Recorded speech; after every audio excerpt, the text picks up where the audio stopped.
சிம்பிளா, ஹெல்தியா ராகி ஊத்தப்பம் எப்படி பண்ணுறதுன்னு பார்க்கலாம். அது இன்ஸ்டன்ட்டா பண்ண போறோம். கால்சியம், இரும்பு சத்து மிக்கதுன்னு சொல்லலாம். வெயிட் லாஸ்க்கு ரொம்ப பெர்ஃபெக்ட்டா இருக்கும். பிரேக்ஃபாஸ்ட், டின்னர் எதா வேணாலும் எடுத்துக்கலாம். இதுக்கு வேக வச்ச அரிசி 1 கப், தேங்காய் வந்து ஒரு 1/2 கப் எடுத்துக்கலாம். அதுக்கப்புறமா ராகி மாவு, உப்பு தேவையான அளவு, கொஞ்சம் சுகர், அதுக்கப்புறமா ஈஸ்ட்டு. இதுக்கப்புறம் தண்ணி ஊத்திக்கலாம். ஈஸ்ட் பிடிக்கலன்னா நீங்க பேக்கிங் சோடா போட்டுக்கலாம். நல்லா ஃபைனா அரைக்கணும். திப்பி திப்பியா இருக்கக்கூடாது. இருந்துன்னா நீங்க துருவி போட்டு அரைக்கலாம் நீங்க தேங்காய. நல்லா மிக்ஸ் பண்ணதுக்கப்புறம் 1 மணி நேரம் அப்படியே விட்டுருங்க. ஈஸ்ட் வந்து நல்லா பொங்கி வந்துரும். இதுக்கு சட்னி அப்படின்னா கொத்தமல்லி, ஜீரகம், பூண்டு, வெங்காயம், வரமிளகாய், உப்பு, கறிவேப்பிலை, பெருங்காயம், அதுக்கப்புறமா தக்காளி, புளி, கொத்தமல்லி. ரொம்ப ஒரு சிம்பிளான ஒரு ரெசிபி தான். இது வந்து ஒரு 5 நிமிஷத்துக்குள்ள இந்த சட்னி ரெடி ஆயிடும்.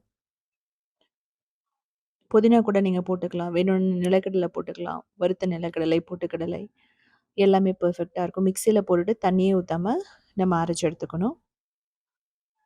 ஸோ இந்த மாரி தான் திக்கா இருக்கணும். இதுக்கப்புறம் 1 மணி நேரத்துக்கு அப்புறம் அந்த ராகி மாவுமே நமக்கு ரெடி ஆயிடுச்சு. நம்ம தேவையான அளவுல ஊத்தப்பமா ஊத்தி எடுத்துக்கலாம். இது பணியாரம், தோசை, இட்லி, அதாவது சனாஸ் ஸ்டைல்ல ரொம்ப பெர்ஃபெக்ட்டா வரும். கோவா ஸ்டைல்ல. ஸோ இதனோட டீட்டெயில் வீடியோ முத்தமை கிச்சன்ல இருக்கு.